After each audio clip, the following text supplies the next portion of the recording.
नमस्कार दोस्तों, मैं हूं मयंक शर्मा और देवनागरी में आपका बहुत बहुत स्वागत है। बहुत बहुत अभिनंदन।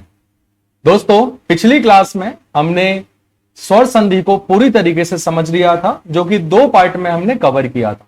आज संधि का तीसरा पार्ट है, जिसमें हम व्यंजन संधि को समझने वाले। व्यंजन संधि में कोई प्रकार नहीं देखेंगे, हम यहां पर उनके रूल्स देखेंगे, नियम देखेंगे। स्वर संधि में तो प्रकार होते हैं: दीर्घ स्वर संधि, गुण स्वर संधि, वृद्धि स्वर संधि, यण स्वर संधि, अयादि स्वर संधि। आशा करता हूं आपने पिछले वीडियोस देख लिए होंगे। लेकिन व्यंजन संधि और विसर्ग संधि में आपको प्रकार देखने को नहीं मिलेगी, यहां पर आपको रूल्स देखने को मिलेंगे, नियम देखने को मिलेंगे।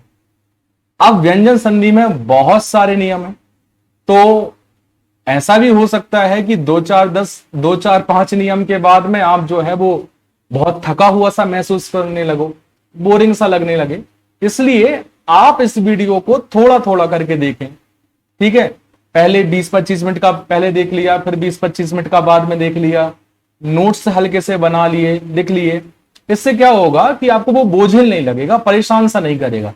वरना 17-18 नियम आपको हल्का सा परेशान कर सकते हैं। तो थोड़ा थोड़ा करके भी देख लेंगे तो काम हो जाएगा। अब बात करते हैं कि व्यंजन क्या है। तो व्यंजन हमने फर्स्ट क्लास में ही पढ़ा था कि व्यंजन जो पूर्ण नहीं होता, जो स्वतंत्र भी नहीं होता, और जिसे पूरा करने के लिए, जिसे बोलने के लिए, जिसका स्वतंत्र उच्चारण करने के लिए हमें स्वर की आवश्यकता पड़ती है। आपने किसी भी व्यंजन में, किसी भी कॉन्सोनेंट में आपने उसके नीचे एक हलंत देखा होगा। यह हलंत उसे यही बताता है, यह किसका प्रतीक है, तो हम कह सकते हैं ये आधा करने का प्रतीक है। तो यहां पर जो है वो आपका क्या हो गया, ये व्यंजन हो गया। स्वर में कभी भी नीचे हलंत नहीं देखा होगा। तो कुल मिलाकर यदि हम ये सारी बात करें तो यहां पर व्यंजन में हलंत देखने को मिलेगा। अब यही चीज आपको सेम टू सेम देखने को मिलेगी आपको व्यंजन संधि में, कि जब व्यंजन संधि देखेंगे तो आपको प्लस के पहले हलंत वाला व्यंजन देखने को मिलेगा, और यही बताएगा कि हां भाई यहां पर आपका व्यंजन संधि है। जैसे यदि मैं यहां पर लिख दूं वाक धन ईश, जैसे मैं यहां पर लिख दूं वाक धन ईश, तो आप कहेंगे सर यहां पर व्यंजन संधि नहीं होगी। क्यों नहीं होगी? क्योंकि यहां पर का में हलंत नहीं है। हलंत का मतलब कि वो स्वतंत्र रूप से या वो मूल रूप से कोई व्यंजन लिखा जा रहा है। तो यहां तक क्लियर होना चाहिए। चलिए एक बार पहले इसकी परिभाषा देखते हैं। कह रहा है व्यंजन के बाद, मतलब व्यंजन के बाद से मतलब प्लस के पहले क्या आएगा? व्यंजन आएगा। क्या लिखा? व्यंजन के बाद मतलब प्लस के पहले आएगा व्यंजन। ये देखिए, प्लस के पहले व्यंजन। स्वर या व्यंजन आ जाए प्लस के बाद, आपको या तो स्वर मिल सकता है या तो व्यंजन मिल सकता है। प्लस के पहले स्वर व्यंजन मिल जाए, बाद में स्वर भी मिल सकता है, व्यंजन भी मिल सकता है। आने से जो विकार उत्पन्न होता है, विकार का मतलब मैं पहले ही बता चुका था, कोई किसी भी प्रकार के चेंजेस हो, किसी प्रकार का कोई बदलाव हो, तो उसे व्यंजन संधि कहते हैं, उसे हम व्यंजन संधि कहेंगे। अर्थात व्यंजन के बाद स्वर मिल जाए या तो व्यंजन मिल जाए। जैसे अभी हमने यहां पर लिखा था, ये यही देख लेते हैं, वाक धन ईश, प्लस के पहले देखिए का में हलंत लगा है, अर्थात ये व्यंजन का रूप है। बाद में यदि आपने देखा तो ई है, ये एक स्वर है। तो प्लस के पहले आपको मिला व्यंजन हलंत के साथ, बाद में मिला स्वर, तो यहां पर क्या हो जाएगा? तो यहां पर आपका व्यंजन संधि होगा। अगला जैसे देखें, प्लस के पहले ता में हलंत है, ता में हलंत है, तो ये क्या होगा? एक व्यंजन है। बाद में देखिए, बाद में स्वर नहीं है, यहां पर स्वर था, यहां पर स्वर नहीं है, यहां पर व्यंजन है। तो व्यंजन के बाद व्यंजन, व्यंजन के बाद व्यंजन, तो वहां पर क्या हो जाएगा? आपका व्यंजन संधि हो जाएगा। व्यंजन कितने हैं? तो व्यंजन कुल मिलाकर 33 हैं। कौन कौन से? क ख ग घ ङ, च छ ज झ ञ, ट ठ ड ढ ण, त थ द ध न, प फ ब भ म। 25 तो ये हो गए। इसके बाद य र ल व, ये हो गए 4। श श सा और ह, ये हो गए 4। 25 और 4 29 और 4 33, टोटल हो गए 33। ठीक है, ये व्यंजन है। इन व्यंजन के साथ में स्वर यदि हम मिलाएंगे तो वो एक पूर्ण वर्ण बन जाता है। जैसे मान के चलो ये लिखा हुआ है आपके सामने त रखा है, आधा है भाई, इसको हमें पूरा करना है तो आपको इस स्वर मिला दो तो ये हलंत हटेगा और ये पूरा हो जाएगा। सीधा सा फंडा है। तो ये होता है मिलने का। और इसमें हमेशा ध्यान रखना, पहले व्यंजन बाद में स्वर होता है। मैं संधि जब हम बदलेंगे तो ऐसा नहीं होगा कि रूल्स बदल जाएंगे, रूल्स वही रहेंगे जो स्वर संधि में थे, जो वर्णमाला में थे, जो सब जगह हैं, वो यहां पर भी रहेंगे। तो यहां पर क्या रूल है, यहां पर भैया पहले व्यंजन है बाद में स्वर, पहले व्यंजन है बाद में स्वर। ठीक है, तो ये आपस में मिल सकते हैं इस तरीके से। तो अब यहां पर यदि आप देखोगे जैसे सतधंजन में, तो बेचारे ता में तो कोई व्यंजन ही नहीं है, स्वर ही नहीं है। कैसे पता चला, हलंत लगा हुआ है, तो यहां पर तो व्यंजन ही है। बाद में आप देखेंगे ज, अब जा को यदि आप तोड़ेंगे तो टूटेगा जा प्लस आ। आप खुद देखिए, प्लस के पहले सॉरी प्लस के बाद में आपको क्या मिल रहा है, आपको जा मिल गया, जा मिल गया अर्थात व्यंजन मिल गया। तो इसमें तो आप समझ सकते हो कि यहां पर कौन सा रूल लग रहा है या किसका रूल लग रहा है, तो व्यंजन संधि का नियम लग रहा है, उसका रूल लग रहा है। तो आशा करता हूं यहां तक आपको जो है वो समझ में आ गया। समझ में नहीं आया तो पीछे वापस करके देख सकते हैं। आप ऑनलाइन देख रहे हैं तो इसमें फायदा ये है, बार बार एक चीज को रटने की मुझे आवश्यकता पड़ेगी नहीं। यदि आपको लग रहा है तो थोड़ा हल्का सा और पीछे कर लीजिए तो वहां से कवर हो जाए। ठीक है, आगे बढ़ते हैं। अगला है, सबसे पहले देखने वाले हम इसमें रूल्स, नियम, एक एक करके सारे रूल्स देखेंगे। ठीक है, और ये आज हमारी क्लास में सारे खत्म कर देंगे। 17 रूल्स में हम सारा का सारा संधि देख लेंगे, व्यंजन संधि। वर्ग का पहला वर्ण, ठीक है, पहले तो आप इसको देख लो, नियम बाद में देखेंगे। नियम ऐसा कुछ पूछा नहीं जाएगा, डायरेक्ट आपसे एक शब्द पूछा जाएगा, वहां पर आपको जो है वो या तो उसको तोड़ना है या तो जोड़ना है, बहुत इजी होता है। ठीक है, यहां पर लिखा है वर्ग का पहला वर्ण, मतलब प्लस के पहले मित्र आपको क्या मिलेगा, आपको मिलेगा वर्ग का पहला वर्ण। अब वर्ग का पहला वर्ण क्या होता है, एक बार देख लीजिए। वर्ग का पहला वर्ण समझा देता हूं। ठीक है, जैसे स्पर्श व्यंजन होते हैं क, ख, ग, घ, ग, इसे छापना है तो छाप लेना, च, छ, ज, झ, य, ट, ठ, ड, ढ, ण, त, थ, द, ध, न, प, फ, ब, भ, म। ठीक है, ये टोटल हमारे पास 25 वर्ण है। इसका यदि आप ये वाला हिस्सा देखोगे तो ये कहलाएगा वर्ग का पहला वर्ण। ये वाला हिस्सा जो आप देखोगे ये कहलाएगा वर्ग का दूसरा वर्ण। ये हिस्सा देखोगे तो ये कहलाएगा वर्ग का तीसरा वर्ण। ये देखोगे तो ये कहलाएगा वर्ग का चौथा वर्ण। और ये कहलाएगा वर्ग का पांचवा वर्ण। मतलब यदि आपसे पूछा जाए कि वर्ग का पहला वर्ण कौन सा है तो आप कहेंगे क, च, ट, त और प।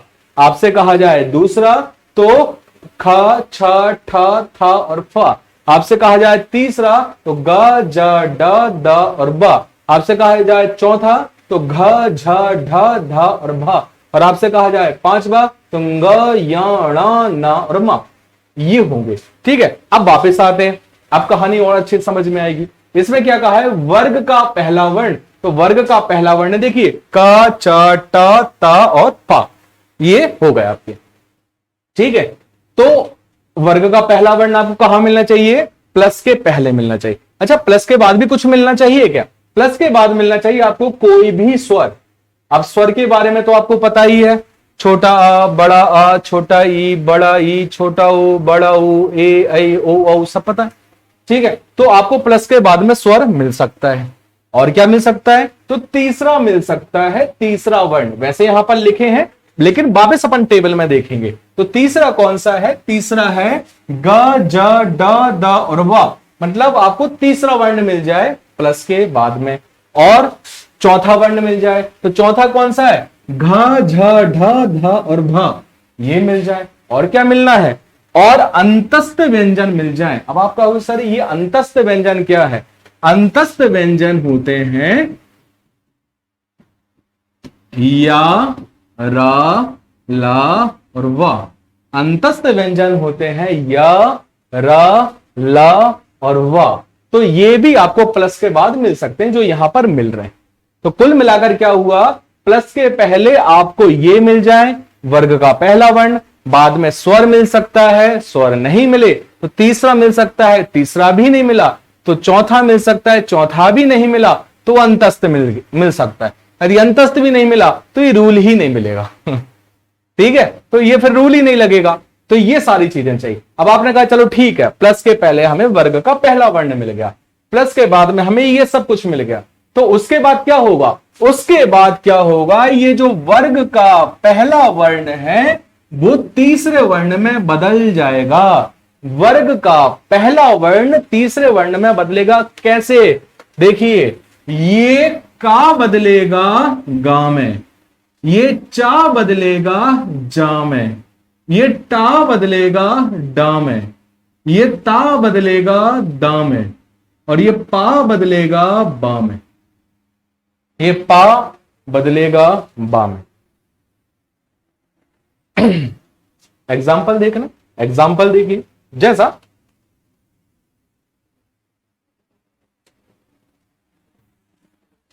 जैसे एग्जाम्पल लेते हैं, जगत धन ईश। इजी है, इजी है, कोई दिक्कत ही नहीं है। लेकिन फिर भी देखो आप बनता कैसे है। ठीक है, प्लस के पहले देखिए आपको मिल रहा है ता। अब आपको ता ठीक है, लेकिन वो वर्ग का पहला वर्ण है या नहीं? तो देखिए ता वर्ग के पहले वर्ण के हिस्से में देखिए नहीं है, यहां नहीं है, ये देखिए मिल गया। मतलब आपको ता वर्ग का पहला वर्ण मिल रहा है। अब बाद में ई मिला, तो ई क्या है? क्या ई स्वर है? तो देखिए ई स्वर है।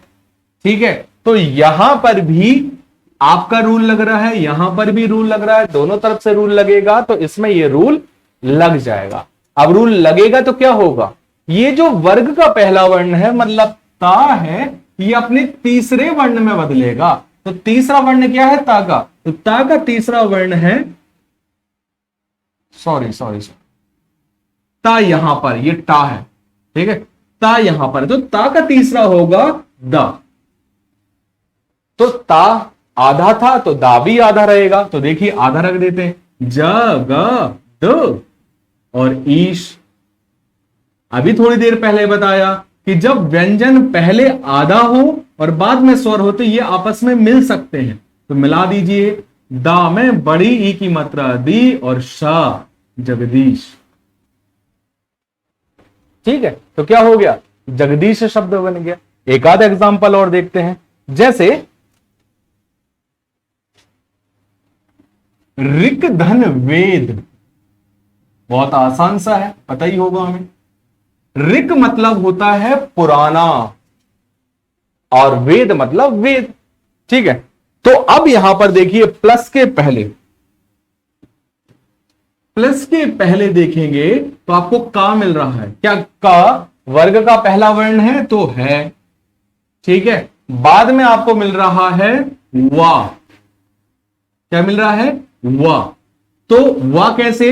वा में एक ही मात्रा वे है, इसका मतलब ये टूटेगा कैसे? पहले व्यंजन बाद में स्वर। तो प्लस के सबसे पास क्या है? व्यंजन है वा। तो देखिए वा क्या है? अंतस्थ व्यंजन है, तो रूल तो लगेगा। और जब ये रूल लगेगा तो ये का किस में बदल जाएगा? तो का बदल जाएगा आपका तीसरे में। तो का तीसरा क्या है? गा, अर्थात हो जाएगा ऋग। अच्छा, आप मुझे बताइए कि यहां पर गा आधा आएगा या पूरा आएगा?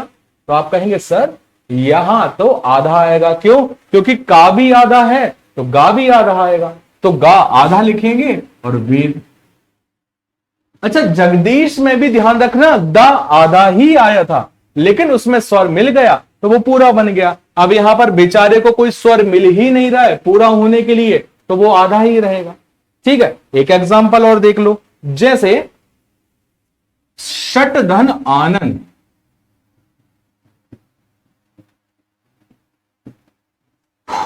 षट धन आनंद, षट धन आनंद, प्लस के पहले टा, प्लस के बाद आ, प्लस के पहले टा, ये देखिए वर्ग का पहला वर्ण है ये, और बाद में देखेंगे स्वर है तो ये है, रूल लग रहा है। जब रूल लगेगा तो टा को किस में बदलेंगे, तो टा का तीसरा है ट ठ डा, देख लो टा का तीसरा डा, ये डा मिलेगा। इसे हम बदल देंगे तो क्या हो जाएगा,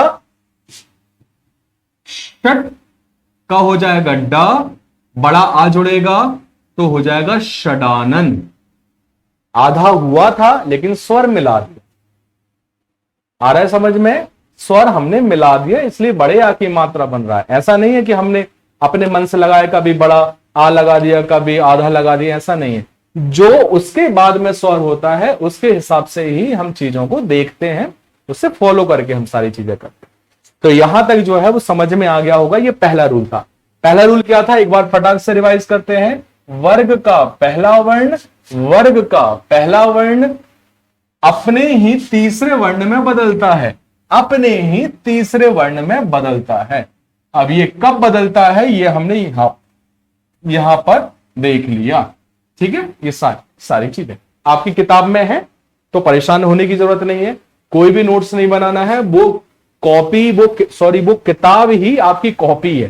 ठीक है, इतने कंसाइज है कि उससे कवर अप हो जाएगा, तो लिखने की जरूरत नहीं। चाहे तो आप लिख सकते हैं जिससे थोड़ा सा याद रह जाए, कुछ लोगों को बिना लिखे याद नहीं होता तो वो लोग लिख सकते हैं। बाकी सोचे कि नहीं यार ये नोट डाउन कर लें, ये किताबों में नहीं होगा, तो अपनी किताब में है, उसके परेशान नहीं होना है। और कोशिश करें कि जब भी पढ़ाई करें, जब भी आप कोई भी क्लास लें, तो आपके पास, आपके सामने वो किताब होनी चाहिए। इसलिए जो मेंटरशिप के बच्चे हैं उनको मैंने किताबें भिजवाई हैं, यदि नहीं पहुंची हैं तो वो जल्द से जल्द पहुंच जाएंगे। ठीक है, और जो मेंटरशिप में नहीं है, तो सामान्य जिन्होंने कोर्स लिया है तो वो किताब अवश्य ले ले, जिससे जो है वो आप उसका बढ़िया से देखकर आप चीजों को समझ सके। आगे बढ़ते हैं। अगला है वर्ग का पहला वर्ण अपने ही पांचवें वर्ण में परिवर्तित है। ये देखिए वर्ग का पहला वर्ण, अब बार बार बताने की आवश्यकता नहीं पड़ेगी। क्यों नहीं पड़ेगी, क्योंकि अब आपको पता चल गया है कि वर्ग का पहला वर्ण कौन सा होगा, का, चा, टा, ता और प, ये वर्ग के पहले वर्ण। पांचवा वर्ण के बारे में देखेंगे, पांचवा वर्ण कौन सा है, तो पांचवा वर्ण भी यदि हम वापस पीछे जाएं तो आपको मिलेगा, देखिए पांचवा वर्ण ग, या, ड़ा, ना और मा, ये पांचवे वर्ण है, तो पांचवे वर्ण में बदलेगा। ठीक है, अब बाद में क्या आएगा इसके, मतलब प्लस के पहले तो ये मिल जाएगा, प्लस के बाद में क्या मिलना चाहिए, केवल दो वर्ण, ना या तो मां, या तो ना मिल जाए या तो मां मिल जाए, तो वो किस में बदलेगा, पांचवे में बदलेगा। अब मैं एक ऐसे शब्द की बात करने वाला हूं जो शब्द आपके एमपीपीएससी 2021 में पूछा हो गया। ठीक है, पहले देखते हैं कौन सा शब्द है, वो है वाक धनमय। वो शब्द है वाक धनमय। ठीक है, शब्द को अच्छे से देखिए। आप कब तक किसी भी शब्द को नहीं जान सकते जब तक आप उसे नहीं पहचान सकते। सबसे पहले पहचानना पड़ेगा, उसके बाद फिर आपकी जान पाओगे और उसमें रूल लगा पाओ। ठीक है, अब आपका सर जान और पहचान में अंतर क्या है, लगभग एक ही है। पहचानने का मतलब है कि उसकी आइडेंटिटी को जानना, और जानने का मतलब है कि हम उसे अपने स्वभाव के रूप में कैसे जानते हैं, तो वो होता है ये। तो जान पहचाना हम सामान्यतः एक साथ ही बोल देते हैं, बट उनमें हल्का सा अंतर है। जैसे युद्ध और लड़ाई में अंतर है, वैसे जान और पहचानने में। पहचान मतलब होता है कि आइडेंटिटी, हल्का सा भाई ऐसी आंख है, ऐसे कान है, तो भाई पहचान है उसकी। ठीक है, जानना मतलब उसके भावों के द्वारा जानना, तो वो जान होता है। ठीक है, चलिए, तो वाक धनमय प्लस के पहले आपको वर्ग का पहला वर्ण मिला, तो आप कहेंगे सर मिला क्यों, का, च, टा, ता और पा, का है इसके मतलब है यहां तो रूल फॉलो हो रहा है। अगला प्लस के बाद देखा मां, मां चाहिए था क्या, तो देखिए हां, ना चाहिए था या मां चाहिए था, ना तो नहीं मिला लेकिन मां तो मिल गया ना। जब मां मिल गया इसका मतलब है कि यहां रूल लग जाएगा। अब रूल कैसे लगेगा, का की जगह उसका पांचवा वर्ण आएगा, तो का पांचवा क्या है, का पांचवा है ग। ये देखिए का पांचवा है ग, आधा आएगा या पूरा, आप कहेंगे सर आधा आएगा, क्यों आएगा, क्योंकि भाई का आधा है तो गा भी आधा रहेगा और शब्द बन जाएगा वांग में, और यही सही शब्द था। वांग में आप ऐसा नहीं लिख सकते, ये गलत है, सर्वथा गलत है, ये सही है।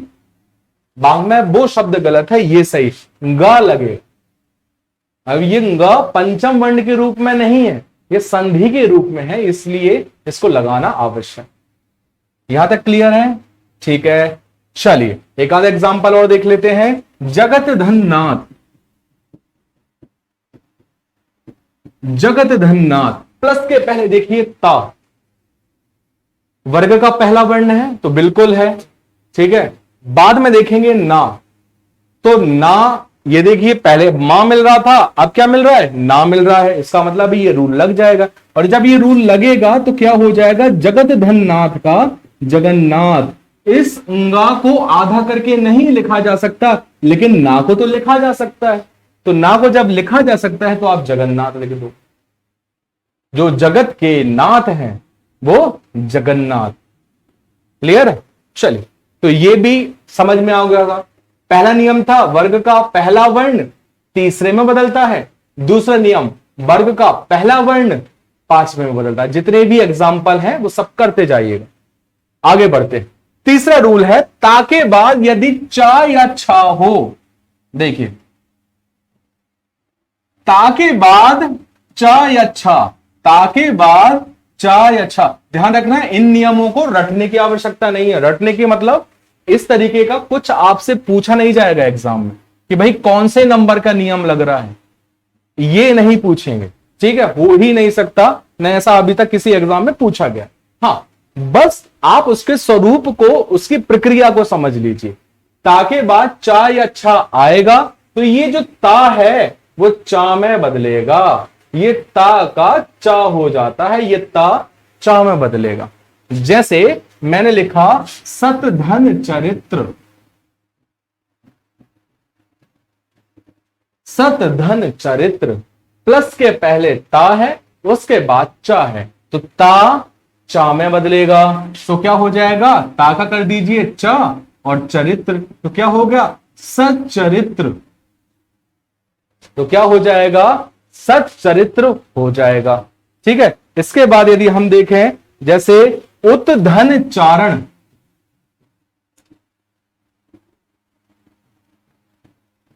उत्धन चारण, तो प्लस के पहले देखिए ता है, ये देखिए ता, प्लस के बाद चा है, ये देखिए चा, तो ता किसमें बदल जाएगा, चा में हो जाएगा उच्चारण।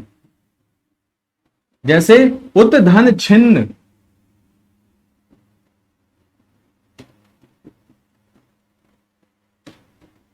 उत्धन छिन्न, प्लस के पहले ता है, ठीक है, ठीक है, बाद में छा है, तो देखो चा तो नहीं मिल रहा, अब इस बार क्या मिल रहा है, छा मिल रहा है, लेकिन ता बदलेगा किस में, तो या तो भाई चा हो या तो छा हो, कुछ भी हो, लेकिन बदलेगा तो चा में बदलेगा, तो हो जाएगा उच्छिन्न।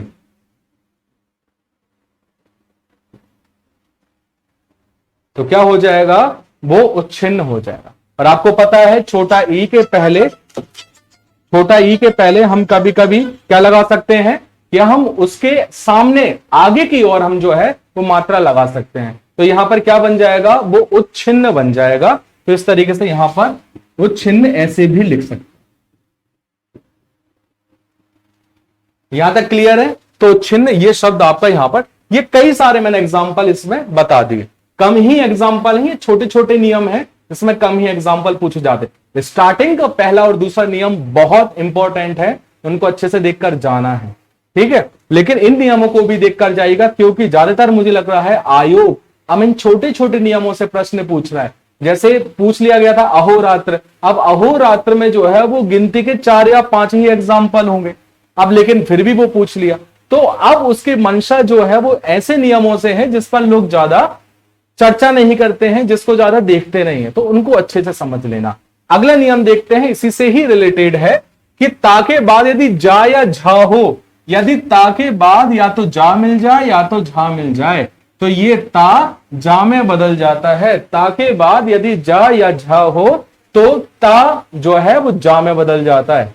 अब एक चीज देख रहे हो आप, तीसरे जो रूल शुरू हुआ है इस वाले रूल से, तो यहां पर प्लस के पहले ता मिल रहा है, ठीक है। और इस वाले नियम में भी देखेंगे तो इसके बाद भी आपको प्लस के बाद क्या मिल रहा है, ता मिल रहा है, तो सॉरी प्लस के पहले ता मिल रहा है। तो यहां पर कुल मिलाकर हमें देखने को मिल रहा है कि अभी ता के संबंध में नियम आ रहे हैं, तो हम इन्हें ता संबंध नियम भी कह सकते हैं। ये वाला, ये ता संबंधी नियम प्लस के पहले ता है, प्लस के पहले ता है।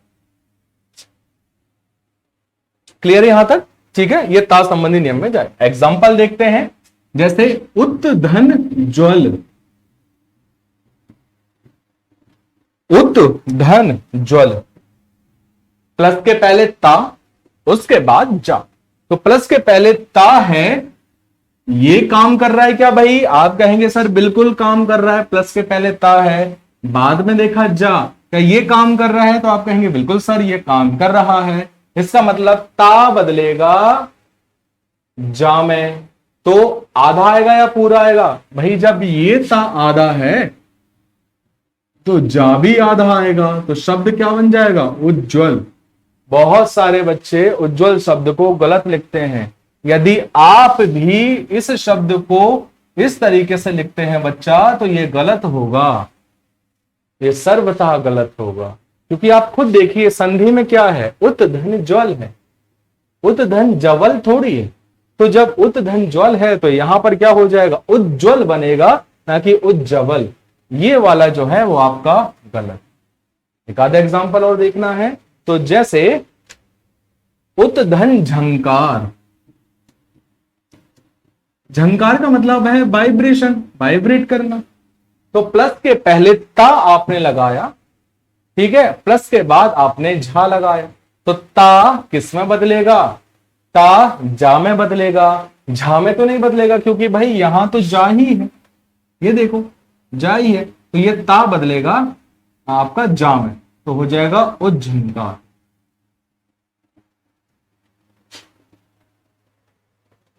ठीक है, तो यहां पर भी जा में बदला, यहां पर भी जा में बदला, क्योंकि बदलना तो अल्टीमेटली जा में है, लेकिन प्लस के बाद या तो आपको जा मिल सकता है, ये देखिए, या तो आपको झा मिल सकता है, ये देखिए। क्लियर है यहां तक। अगला नियम देखते हैं जो भी ता संबंधी नियम के अंतर्गत आएगा, और वो है ता के बाद यदि ला हो तो ता ला में बदल जाता है। ठीक है, हाँ, ता के बाद यदि ला हो तो ता ला में बदल जाता है। अब आपको प्लस के पहले ता मिलेगा, बाद में ला मिलेगा, जैसा कि पहले भी हो रहा था, पहले भी आपको ऐसा ही कुछ मिल रहा था, प्लस के पहले ता बाद में चा छा, प्लस के पहले ता बाद में जा झा, प्लस के बाद पहले ता और बाद में ला, तो ये ला में बदल जाएगा। जैसे उत धन लेख, उत धन लेख, तो प्लस के पहले ता, प्लस के बाद ला, प्लस के पहले ता, प्लस के बाद ला, तो ये ता ला में बदलेगा। आधा या पूरा, आप कहेंगे सर आधा, शब्द बन जाएगा उल्लेख, तो शब्द बन जाएगा उल्लेख एक।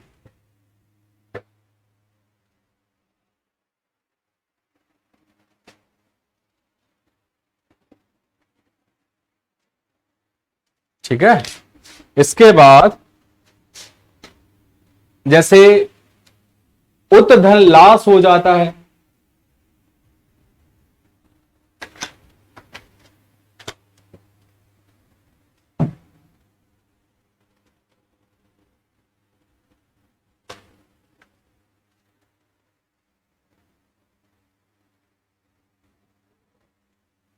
जैसे उत धन लाश आ जाता है। ध्यान रखना, ये लाश नहीं है, वरना कहेंगे कि मुर्दा को हम जो है वो लाश कह रहे हैं, उसको लाश कहा जाता है, ये लाश है। लाश का मतलब होता है आनंद। ठीक है, तो उल्लास का मतलब भी क्या होगा? आनंद उत्सव, आनंद के उत्सव जिसमें हम आनंद मना रहे हैं वो उल्लास होगा।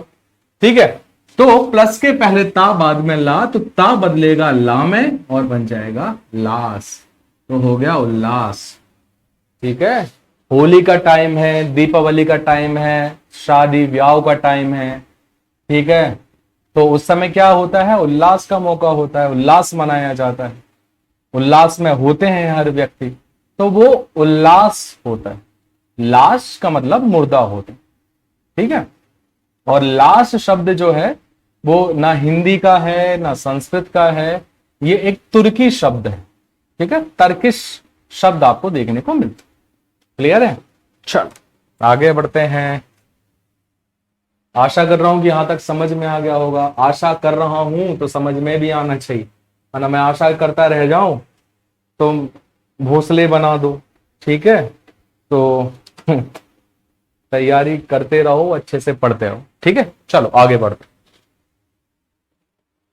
अगला नियम, ता के बाद यदि टा हो, यदि ता के बाद टा हो तो ता टा में बदलेगा।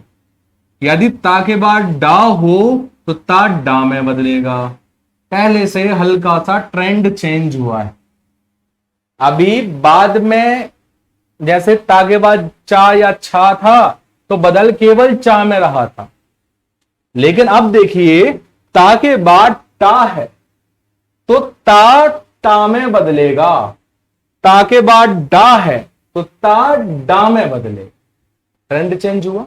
ठीक है, छोटी छोटी चीजें चेंज हो रही हैं, इसलिए मैंने कहा है कि आराम आराम से प्यार प्यार से जो है वो इनको देखना, एकदम से हड़बड़ी के चक्कर में पूरे मत पड़ डालना, अपच हो जाएगा, डाइजेस्ट ही नहीं होगा। तो धीरे धीरे दिमाग को भी डाइजेस्ट कराओ, वो भी करेगा, धीरे धीरे देखो। ठीक है, पहले 5-6 नियम देख लिए, फिर 5-6 नियम देख लिए, फिर 5-6 नियम देख लिए और हमारा पूरा कवर हो गया। ठीक है, उसका एग्जाम्पल देख लिए तो उससे क्या इजी हो जाएगा। अब इकट्ठे देख लोगे तो फिर अपच हो जाएगा, दिक्कत हो जाएगी। ठीक है, ज्ञान कहां कहां से निकलेगा फिर आपको ही पता नहीं चलेगा, सब भूल जाओगे।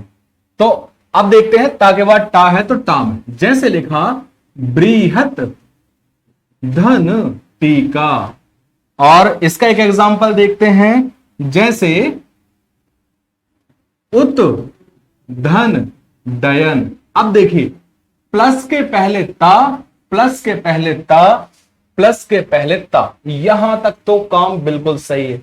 अब यहां है प्लस के पहले टा, यहां पर प्लस के बाद टा। ठीक है, यहां देखिए प्लस के बाद डा, यहां पर देखिए प्लस के बाद डा, तो ये ता वाला पोर्शन टा में बदलेगा, डा वाला पोर्शन डा में बदलेगा। लेकिन बदलेगा कौन? तो केवल ता बदलेगा। तो जैसे देखिए ता बदला टा में तो हो गया बृहत और टीका। ठीक है, इसके बाद ता बदलेगा डा में, उत मतलब उठ और डयन, तो बृहत टीका और डयन। ठीक है, इस तरीके से शब्द यहां पर बन जाएंगे, बट देखना है कि प्लस के बाद क्या है उसका ध्यान रखना है। बाकी के इनमें जो है वो ये समस्या नहीं है। ठीक है, कि बाद में चाचा है तो चा में, जा जा है तो जा में, ला है तो ला में, लेकिन ता के बाद टा है तो ता टा में बदलेगा, ता के बाद डा है तो ता डा में बदलेगा। यहां तक कहानी क्लियर हो रही है, समझ में आ रही है? ठीक है, आगे देखिए अगला वाला है, अब थोड़ा सा ये और खतरनाक। अभी देखा कि प्लस के पहले बदल रहा था, प्लस के बाद नहीं। ठीक है, व्यंजन संधि में आपको बहुत अजीबोगरीब नियम देखने को मिलेंगे, बट समझते चलेंगे तो थोड़ा सा इजी हो जाए। प्लस के पहले अभी बदलाव हो रहा था, चाहे मैं नियम नंबर 1 की कहूं, 2 का, तीसरा, चौथा, कुछ भी कहूं, तो वहां तक ठीक। लेकिन यदि मैं इस नियम की बात कर रहा हूं जो नियम नंबर 7 है, उसमें आप देखेंगे कि आपका ये ता भी बदलेगा और ये शा भी बदलेगा। प्लस के पहले वाला भी बदल रहा है, प्लस के बाद में भी बदल रहा है। ठीक है, कब बदलेगा? जब प्लस के पहले भाई साहब आपको ता मिल जाएगा और प्लस के बाद में शा मिल जाएगा। एक एग्जाम्पल से समझते हैं। जैसे मैंने लिखा सत धन शास्त्र, अब इसको अच्छे से देखिए, लिखा है सत धन शास्त्र, प्लस के पहले है ता, प्लस के पहले है ता, ठीक है, प्लस के बाद है शा, प्लस के बाद है शा, ये भी ठीक है। अब प्लस के पहले बदलेगा और प्लस के बाद में भी बदलेगा। अब आप कहेंगे सर ता को किसमें बदलना चाहते हैं? तो ता को हम बदलेंगे चा में, और शा को किसमें बदलना चाहते हैं? शा को बदलेंगे छा में। यहां तक क्लियर है? अब एक चीज और समझना, जो आधा है उसे आधा रहने देंगे, जो पूरा है तो उसको पूरा रहने देंगे। उसमें छेड़छाड़ करने की क्या आवश्यकता है? कुछ है ही नहीं। जो आधा है उसको आधा रहने दो, जो पूरा है उसको पूरा रहने दो। जैसे ये ता है, ये आधा है, तो इसकी जगह चा भी लगेगा, आधा लगेगा।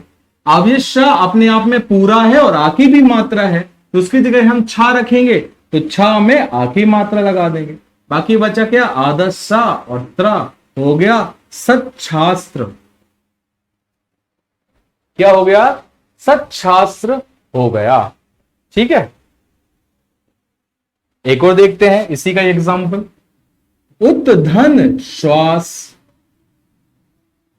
उत्धन श्वास, प्लस के पहले ता, प्लस के बाद शा, प्लस के पहले ता, प्लस के बाद शा।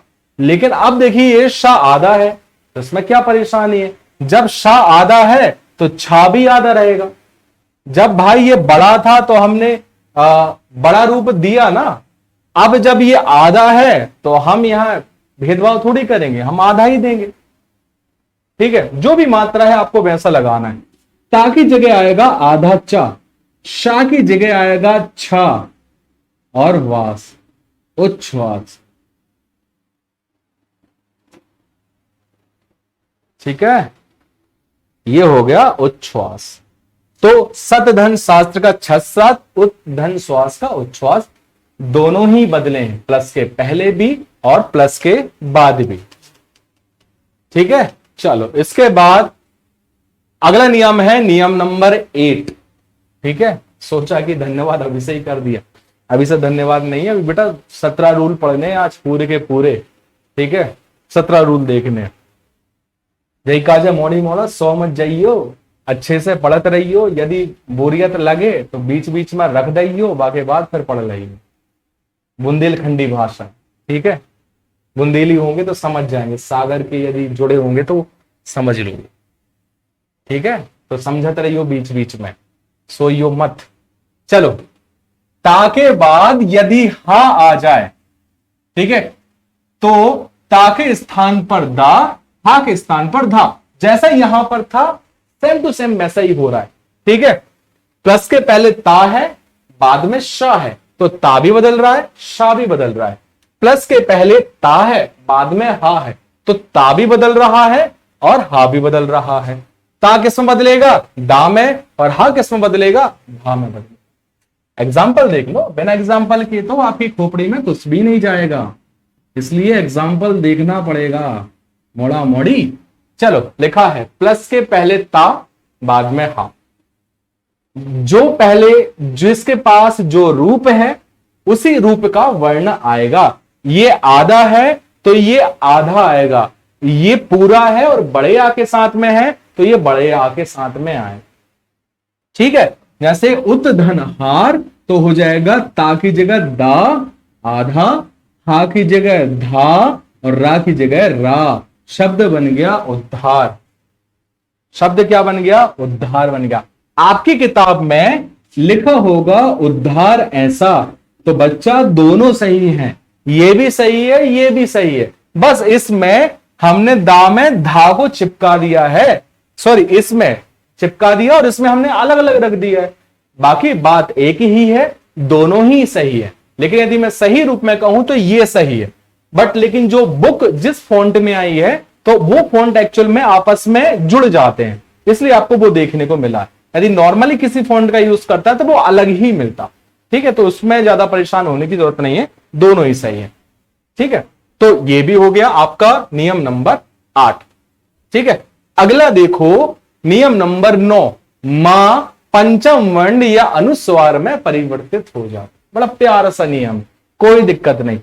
प्लस के पहले आपको मां मिल जाए, प्लस के बाद में कछु भी मिल जाए, मतलब कुछ भी मिल जाए, तो यहां पर वो अनुस्वार में बदल जाता है। अब आप कहेंगे सर फिर आपने ये क्यों लिखा है? ये इसलिए लिखा है कि आप और डिटेल में जानना चाहें तो डिटेल में देख सकते हैं, वो पंचम वर्ण में भी आ सकता है। लेकिन मैं सीधा सा नियम बता दूं बच्चा कि वो आप केवल अनुस्वार में कर दोगे तो भी काम हो जाएगा। इसका मतलब है हम अपने इस कॉन्सेप्ट में इनको नहीं देख रहे हैं। किताब में मत काटना, किताब में थोड़ा सा डीप चीजें बताई गई हैं इसलिए अपन इसको रखा है। बट जब हमारे मानक शब्द में कहा गया है कि पंचम वर्ण का प्रयोग नहीं करना तो नहीं करना, फिर काहे को परेशान हो रहे हो? ठीक है, हम सीधा अनुस्वार लगाएंगे। फिर से समझना क्या कहा, प्लस के पहले मां आ जाए, बाद में कोई भी वर्ण आ जाए तो कुछ नहीं करना, इस मां को अनुस्वार, अनुस्वार का मतलब होता है बिंदी में बदल देना है। लेकिन एक आध दो एग्जांपल मैं इसके भी बताऊंगा कि ये किस तरीके से ट्रेंड में होता है, क्या इसका प्रोसीजर होता है, वो भी हम देखेंगे। ठीक है, बट हमें केवल अनुस्वार में रखना, इतने में ही हमारा काम हो जाएगा। चलो देखते हैं कैसे। लिखा है समधन धी, लिखा है समधन धी। आप कहेंगे कैसे बनेगा? प्लस के पहले देखिए मां, प्लस के बाद में कुछ भी, कुछ भी क्या है तो भाई धा है। तो पहले तो हम इन नियमों से एक बार बना के देखते हैं। तो इस नियम में देखिए धा कहां है, तो आप कहेंगे सर धा तो ये है, तो धा के बाद क्या है? धा के बाद ना है, मतलब धा जो सॉरी मां किस में बदल जाएगा, तो वो मां बदल जाएगा ना में। तो चलो बदल के देखते हैं। तो आपने मां को किया आधा ना कर दिया और इसमें लगा दिया धी, संधि। सही है, कोई दिक्कत नहीं, कोई समस्या नहीं, संधि सही है। लेकिन आपको लगा कि नहीं सर हमें पंचम वर्ण नहीं रखना, हम इतनी चिकल्लस को नहीं देख सकते, हम इतनी परेशानियां नहीं सहन कर सकते, हम इतने रूल्स में क्या देखेंगे, तो आप बिंदी लगा दो, काम हो जाएगा। तो हो जाएगा संधि। ठीक है, तो आज ये हो जाएगा संधि। तो कुल मिलाकर आप पंचम वर्ण भी रख सकते हैं और आप जो है वो बिंदी भी रख सकते हैं, कोई भी शब्द आप निकाल लें, आपको इस तरीके से मिल जाएगा। जैसे एक आध एग्जांपल और देखते हैं। अलम धनकार, इसको मिटा देता हूं, अलम धनकार। कुछ भी नहीं छापना है, तो जब कुछ छापना ही नहीं है तो फिर कोई दिक्कत ही नहीं है। चलो प्लस के पहले लिखा है मां, प्लस के बाद का। तो देखो पहले हम इनसे समझते हैं, पंचम वर्ण यदि लगाना पड़े तो एक बार देख लेते हैं।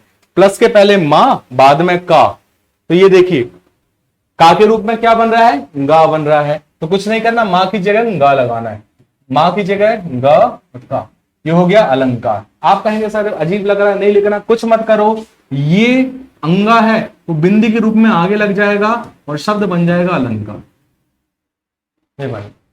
कोई भी शब्द उठा लो, अलंकार, धनंजय, परंतु, किन्नर, परंतु, परंतु पूछा गया है,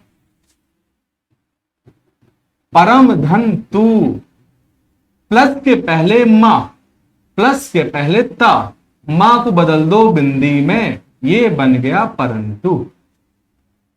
ये नियम लगा हुआ था जो आपके 2021 में पूछा गया।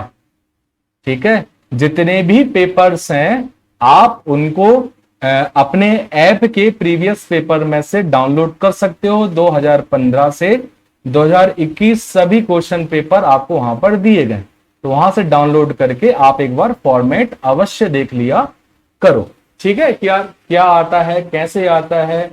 ठीक है, तो यदि संधि के 3 प्रश्न पूछ रहा तो एक तो वो बहुत एंड बेंड दे देगा, 2 बहुत इजी दे देगा।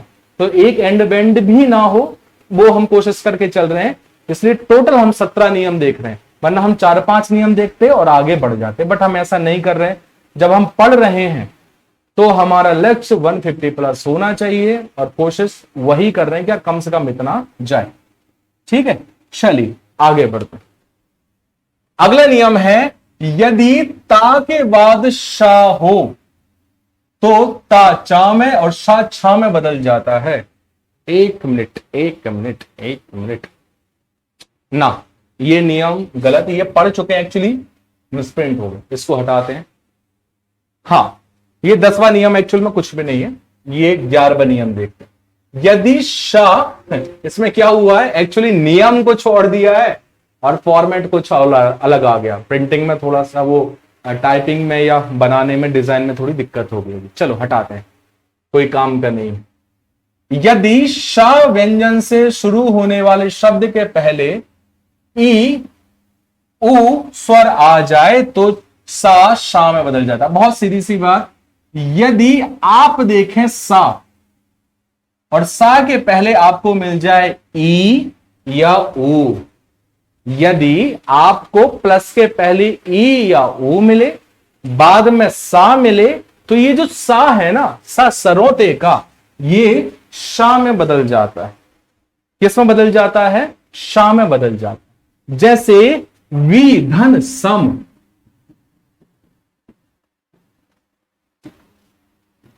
क्या लिखा है? वी धन सम। और एक और देख लेते हैं, नी धन सेध। तो ये देखिए, ये सा, इसके पहले ई, इसके पहले उ, तो होगा क्या? अब बदलेंगे ये नहीं। अब आप कहेंगे सर ये तो नियम के बिल्कुल बाहर भाग रहे हैं, हमें तो प्लस के पहले हलंत वाला वर्ण चाहिए था। तो बिल्कुल सही सोच रहे हो बच्चा, यहां से नियम नंबर 11 से अब अपवादिक नियम शुरू हो गए हैं। मतलब ऐसे नियम जो उनकी परिभाषा के कॉन्सेप्ट को भी नकारते हैं। तो पहले तक तो ठीक था, लेकिन अब से नियम नंबर 11 से थोड़ा सा आप समझने लग जाएंगे कि यहां से नियम बाहर हो रहा है, और यही डिफिकल्ट होते हैं, यही जो है वो सब नहीं पढ़ते हैं। और मैं बस यही कहना चाहता हूं कि यदि आपने ये कोर्स लिया है तो आप उस कॉन्सेप्ट को पढ़ें जो दूसरे बच्चे नहीं पढ़ पा रहे हैं। तो हम कहीं ना कहीं पेपर 5 और पेपर 6 में हम कहीं ना कहीं आगे रहें, हम लीड कर रहे हैं। ठीक है, आप सोचे जब कोई नहीं पढ़ रहा है सर तो हम क्यों पढ़े? तो नहीं बच्चा, ऐसा नहीं होगा। आप उनसे लीड तभी कर पाओगे जब हम उसे एक्स्ट्रा कुछ पढ़ रहे हो, और यही चीजें एक्स्ट्रा है। वो 4-5 नियम स्टार्टिंग में पढ़ो, वो सब पढ़ते हैं, सब किताबों में होता है, लेकिन ये जो नियम है जो बहुत कम किताबों में होता है, ठीक है, जो आप यूज करते हो, दूसरी भी किताबें देखी होगी उनमें नहीं मिलेगा, लूसेंट में नहीं मिलेगा, तो नहीं मिलता। ये हम अलग से पढ़ रहे हैं, हमारी एक्स्ट्रा पावर के लिए, एक्स्ट्रा शक्ति के लिए, एक्स्ट्रा एफर्ट के लिए। ठीक है, तो बी धन सम, प्लस के पहले ई मिल जाए और बाद में सा हो जाए, तो ये सा शा में बदल जाता है। तो मित्र क्या हो जाएगा? विषम, और ये हो जाएगा निषेध। तो जितने भी इसमें पॉइंट दिए गए हैं वो आप यहां से देख लो, बाकी के कुछ मुझे एक्स्ट्रा लगेंगे तो अपने ऐप पर मैं प्रोवाइड करा दूंगा, उसके लिए भी परेशान मत होना। तो अभी जितना किताब में दिया है उतने एग्जाम्पल आप पढ़ते जाओ, उससे कवर अप हो जाए। तो क्या देखा? प्लस के पहले ई या उ, बाद में सा, तो ये सा शा में बदल जाता है। तो नी धन सेद निषेध, वी धन सम विषम। अगला देखिए, अगला है यदि ना व्यंजन से शुरू होने वाले वर्ण, ये देखिए ना व्यंजन से शुरू होने वाले वर्ण के पहले ई मिल जाए, री मिल जाए, रा मिल जाए या सा मिल जाए, ई मिल जाए, री मिल जाए, रा मिल जाए या सा मिल जाए, तो यहां पर ये ना ड़ा में बदल जाता है, ना ड़ा में बदल जाता है। जैसे परिधन मान, प्रधन मान, ठीक है, प्राधन मान। जैसे हाँ, इनको ही देख लो अभी। जैसे प्लस के पहले आपको क्या मिल गया, ई मिल गया, और रा भी मिल गया, राधन ई दोनों ही मिल गए। तो और बाद में देखिए मां मिल गया, तो क्या हुआ, सॉरी मां नहीं, ये ना मिल गया, तो ये ना बदलेगा, किसमें बदलेगा, णा में। तो क्या हो गया, परिमाण। अब देखो यहां पर तो और परेशानी आ गई, सर प्लस के पहले देख रहे थे, प्लस के बाद देख रहे थे, और आपने संधि की परिभाषा में भी यही बताया था। ये तो उसको भी कह सकते हैं कि नकार रहा है, तो बिल्कुल वो उसको भी नकार रहा है। मतलब यहां मां को नहीं देख रहे, हम ना को देख रहे हैं, और ना को ही बदलेंगे णा में, तो हो जाएगा परिधन मान का परिधन मान। ठीक है, तो इनके भी जितने एग्जाम्पल है बेटा वो उतने देख लेना। कुछ कुछ नियम जो है वो नकारते हैं, तो ये नकारने वाले नियम है, अपवादिक नियम है। अगला देखते हैं प्राधन मान। ठीक है, प्र शब्द का प्रयोग हुआ है, तो प्र में जो है वो आ भी हम इसमें जोड़ सकते हैं। आ तो जुड़ा नहीं, कारण इसलिए नहीं जोड़ा है क्योंकि आ तो सामान्यतः होता ही है। ठीक है, तो हमने यहां पर आ रखा हुआ है। बाद में आप देखेंगे ना का प्रयोग हुआ है, तो प्राधन मान, तो शब्द हो जाएगा बेटा प्रमाण। तो शब्द क्या हो जाएगा, प्रमाण। तो ये वाले नियम की बात करूं तो ये भी आपवादिक नियम है, और इस नियम की भी बात करूं ये भी आपवादिक नियम है, जो उनके नियमों को और सामान्य तौर पर संधि के नियमों को भी काम में नहीं ला रहा है, जिसका प्रयोग इस पर नहीं हो रहा है, वो अपवादिक नियम। बट नियम तो नियम है, देखना पड़ेगा, समझना पड़ेगा। आगे देखते हैं। अगला है यदि योग चिन्ह से पहले, ठीक है, कोई भी स्वर मिल जाए, बाद में छा मिल जाए, तो ज्यों का त्यों रहेगा, बस बीच में चा का आगम हो जाएगा। अब आप कहेंगे सर ये आगम क्या होता है? आगम का मतलब है कि कुछ बदलाव ना होना, लेकिन बस किसी वस्तु का जगह पर बीच में लग जाना। ठीक है, जैसे 4 लोग हैं, मैंने कहा कि 4 लोगों में 5वें का आगम हो गया, इसका मतलब 4 लोग तो जैसे कि तैसे रहेंगे, उनमें से कोई कमेगा नहीं, बस 5वां जाएगा तो टोटल 5 हो जाएंगे। लेकिन मैंने कहा कि उस व्यक्ति ने उन 4 में से एक व्यक्ति को रिप्लेस किया, तो इसका मतलब क्या होगा, वो 4 थे, एक आया, एक को भगाया, 4 ही रह गए। तो अभी तक रिप्लेस करने का काम चल रहा था, इसमें आगम करने का काम है। आगम का मतलब वो लग जाएगा, जैसे अनुधन छेद, अनुधन छेद, प्लस के पहले कोई भी स्वर है, प्लस के बाद छा है, तो क्या होगा, अनु ज्यों का त्यों, छेद ज्यों का त्यों, बस चा का आगम हो गया, चा आधा लग गया, तो शब्द बन गया अनुच्छेद। एक आधा एग्जांपल देख लेते हैं, जैसे विधन छेद, प्लस के पहले ई है, प्लस के बाद छा है, तो वी का वी, छेद का छेद, सब ज्यों का त्यों, बस चा का आगम हो गया। परिच्छेद, परिधन छेद, परी का परी, छेद का छेद, चा का चा, हो गया परिच्छेद। तो आपने देखा चा का आगम हुआ है, चा ने किसी को रिप्लेस नहीं किया, इसके पहले सब रिप्लेस करने वाले चल रहे थे, इसमें रिप्लेस नहीं होगा। तो एक एक नियम को अच्छे से देखते जाइएगा। फिर से कह रहा हूं, यदि लग रहा है कि डाइजेस्ट नहीं हो रहा है तो थोड़ी देर के लिए मोबाइल रख दो, फिर से उठा लो और फिर से देखना शुरू कर दो, लेकिन आप एक फ्रेश माइंड से देखना शुरू करना, जिससे कि वो आपके दिमाग में अच्छे से सेट हो सके। समझे मोड़ा मोड़ी? चलो आगे बढ़ते हैं। नियम नंबर 14। नियम नंबर 14 क्या कहता है कि भाई प्लस के पहले सम शब्द मिले, सम उपसर्ग मिले, ये देखिए मिल गया है, बाद में आपको क्री धातु मिले। अब आप कहें सर ये धातु क्या है? धातु जो होते हैं वो संस्कृत में होते हैं, और संस्कृत में धातु के कई सारे शब्द बनते हैं। जैसे क्री धातु के कई सारे शब्द बने, जैसे कृत, जैसे कार, जैसे कृति, जैसे करण, जैसे कर्ता, ये क्री धातु के शब्द हैं। क्री का सामान्य अर्थ होता है करना, और क्रिया शब्द भी इसी से ही बना हुआ, क्री धातु से। क्री का मतलब करना। तो प्लस के पहले आपको सम उपसर्ग मिल जाए, मतलब सम शब्द मिल जाए, और बाद में आपको क्री धातु मिल जाए। तो क्री धातु में इनमें से आपको कोई भी शब्द मिल सकता है, कोई भी उठाकर आप चिपका देंगे। क्लियर है? तो आप कोई भी यहां से उठा देंगे। तो आप क्या करेंगे कि यहां पर आप सा का आगम कर देंगे, मतलब सा लग जाएगा। जैसे यहां पर चा लगा था, यहां पर सा लग जाए। क्लियर है? तो जैसे सम धन कृत, क्या हो जाएगा? सम धन कृत। तो क्या करेंगे? तो क्या हो जाएगा? अच्छा, पहली बात तो मां किस में बन सकता है? थोड़ी देर पहले ही हमने देखा था। ये देखो, मां किस में बन रहा है? अनुस्वार मतलब बिंदी में। ये कॉन्सेप्ट तो क्लियर है। तो बस एक काम कर दे, छोटा सा काम, सा मां को इस बिंदी के रूप में लगा देते हैं। लगा दिया। अब आगम किसका करना है? सा का। आधा या पूरा? आधा। कृत का, कृत लिख दिया, शब्द बन गया संस्कृत। एक एग्जांपल और देखते हैं। समधन करण, सम शब्द है, ठीक है। पहले मां को बिंदी के तौर पर लगा दो, सम हो गया। बीच में क्या लगाना है? सा, और लिख दो करण। संस्करण मतलब रूप।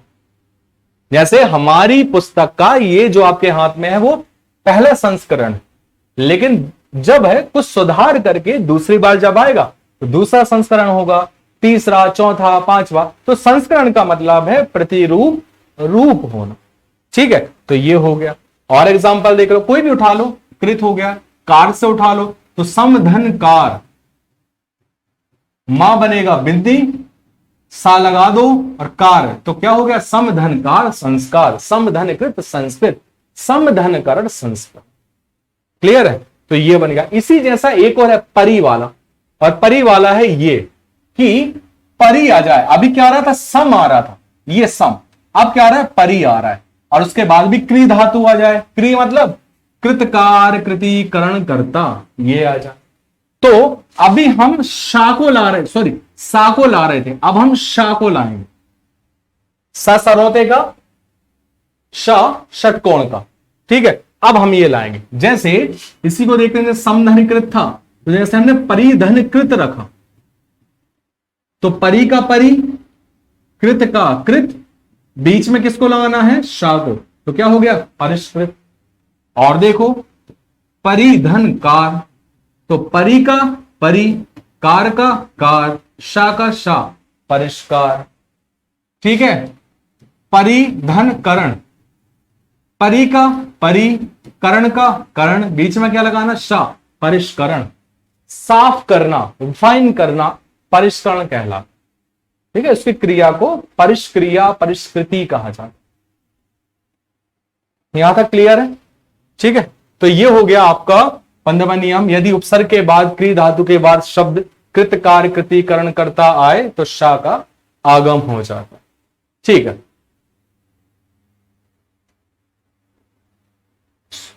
ये हो गया। चलो 16वां। अब संस्कृत में कुछ शब्दों का ना से अंत होता है। ना से अंत होने वाले, ना से अंत होने वाले शब्द कौन कौन से हो सकते हैं? जैसे आत्मन, हस्तिन, पक्षिन, ये शब्द हो सकते हैं। उनके बाद कोई भी शब्द आ जाए तो ये जो ना दिख रहा है ना बच्चा, ये वाला ना, उसका लोप हो जाता है, वो गायब हो जाता है। जैसे मैंने रखा आत्मन धन हंता, या पक्षिन धन गण, और जो आपके 2020 में पूछा गया था हस्तिन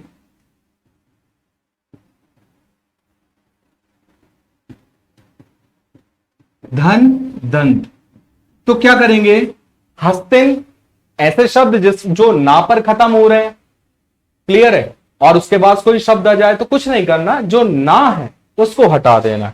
तो जब आप ना को हटाओगे तो आत्मन का आत्म हो जाएगा, हंता का हंता हो जाएगा, आत्महंता, जो स्वयं का को मारने वाला हो, जो स्वयं की हत्या करने वाला हो, जो आत्महत्या करने वाला हो, वो आत्महंता कहलाता। ठीक है, हम सुसाइड कहते हैं ना, जो खुद को मार दे। पितृहंता, पिता को मारने वाला। ठीक है, अच्छा पितृन, इसमें भी आप देखेंगे तो शब्द क्या है, पितृन हंता, मातृन हंता। ये तो पितृन धन हंता, पितृहंता, ऐसे कई सारे शब्द, लेकिन मैंने कुछ शब्द ही लिखे। मातृन धन हंता, मातृहंता, जो अपनी मां को मारने वाला हो वो मातृहंता, जो अपने पिता को मारने वाला हो वो पितृहंता, जो स्वयं को मारने वाला हो वो आत्महंता कहलाता।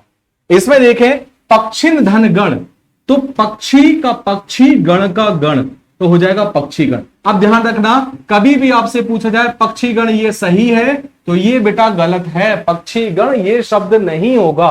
क्यों नहीं होगा? क्योंकि यहां पर संधि हो रही है, और जब संधि होगा तो यहां पर छोटा ई लगेगा, बड़ा ई नहीं लगेगा। ठीक है, हस्तिन धन दंत जो पूछा गया था बहुत इजी था। हस्तिन धन दंत का हस्ती दंत होगा।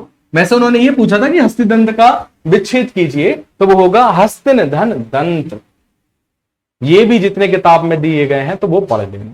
ठीक है, और एक्स्ट्रा लगेगा मैं और एक्स्ट्रा कंटेंट दे दूंगा, उसके लिए समस्या वाली बात नहीं है।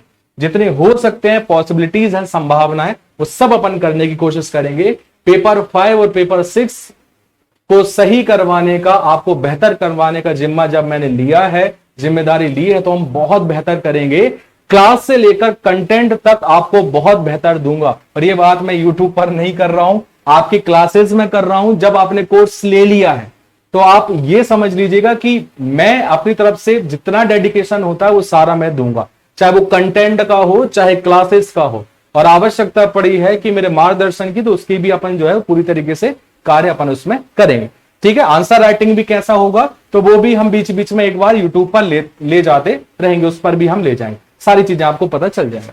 आगे बढ़ते हैं। अगला ये क्वेश्चन पूछा गया था, ठीक है, और एक ऐसा कह सकते हैं कि रूल था जो मेरे हाथों से निकल गया, नजरों से निकल गया, और जिसे मैं रख नहीं पाया, क्योंकि उस समय मैंने सोचा ये बहुत जरूरी है नहीं है, मेरे दिमाग में आया था यार इसको रखना चाहिए था, बट रख नहीं पाया किसी कारणवश। मुझे लगा कि यार ये जरूरी नहीं, और वही पूछ लिया।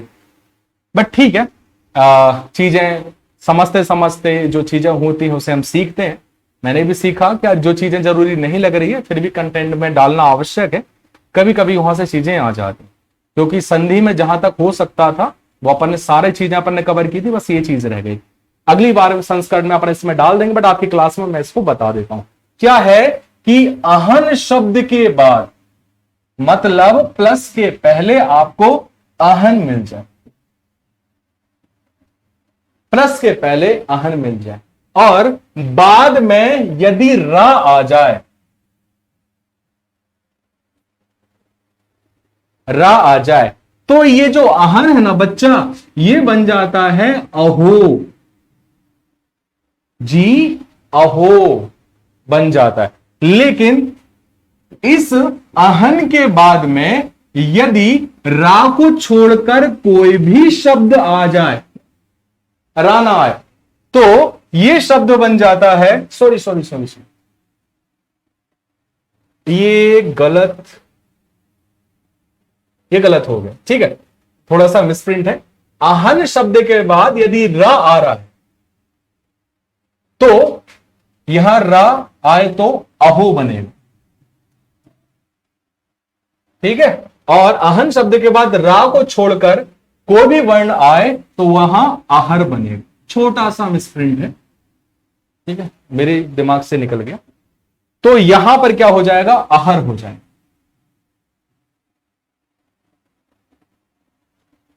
अहोरात्र, हाँ अहो, और यहां पर क्या हो जाएगा, आहर। अब सही समझाता हूं कैसे, एग्जाम्पल से समझे, एग्जाम्पल से बताओ। यहां लिखा हुआ है जैसे अहन धन रात्र, रात्र का मतलब होता है रात, ठीक है, और रात्र का ही एक और पर्यायवाची शब्द है निशा, अहन धन निशा। अब देखो यहां पर है अहन के बाद रा, अहन के बाद रा, तो अहन क्या बनेगा बच्चा, वो बन जाएगा अहो। तो हो जाएगा अहन धन रात्र अहोरात्र, जो आपसे एग्जाम में पूछा गया था। अब आप कहो कि सर यदि ना है तो अब क्या करेंगे, हम अहन के बाद यदि रा है, रा नहीं है तो हम आहर में बदल देंगे, तो हो जाएगा अहर्निशा। यहां हो गया अहोरात्र, यहां हो गया अहर्निशा। तो यहां पर क्या किया, अहन के बाद रा है तो अहो, अहन के बाद रा नहीं है तो अहर, रा है तो अहो, नहीं है तो अहर, यदि रा है तो अहो, यदि रा नहीं है तो अहर, बस। ठीक है, तो यहां पर अहन शब्द के बाद रा आए तो वो अहो बनता है, और एवं अहन शब्द के बाद रा को छोड़कर कोई भी वर्ण आए तो वो आहर बनता है, आहर बन। क्लियर यहां तक? तो ये हो गए हमारे तकरीबन 16, क्योंकि एक तो मिसप्रिंट हो गया था, गलत था। तो टोटल मिलाकर हमारे 16 नियम है, जहां से कोई भी शब्द यदि आए तो आप जिसे कवर कर सकते हैं, जिसे आप वहां पर डील कर सकते हैं। तो आज की क्लास के लिए बहुत बहुत धन्यवाद। फिर से आप लोगों से बस यही गुजारिश करना चाहता हूं दोस्त, कि जो हम पढ़ रहे हैं उसके एग्जाम्पल बुक से देखते जाना। ये बुक नहीं है तो कोई दूसरी बुक, ये बुक मैं इसलिए सजेस्ट कर रहा हूं क्योंकि आप मुझसे पढ़ रहे हैं तो आपको सारी क्रमबद्ध चीजें मिल जाएंगी। आपको ऐसा कुछ नहीं मिलेगा कि इसमें ये नहीं है, इसमें वो नहीं है, लगभग क्रम से ही करा रहा हूं। बाकी फिर भी कोई दूसरी बुक हो तो उससे भी आप प्रैक्टिस करते जाइए। बुक भी नहीं हो तो गूगल की मदद ले लीजिए, गूगल से निकालते जाइएगा, लेकिन इसकी प्रैक्टिस करना, इसके PYQ को देखना अति आवश्यक है, तो वो जरूर आप देखते जाइएगा। आज के लिए बस इतना ही। आपका बहुत बहुत धन्यवाद जुड़े रहने के लिए। हर हर महादेव, और मिलते हैं अगली क्लास में विसर्ग संधि के बाद। तब तक के लिए धन्यवाद। जय हिंद।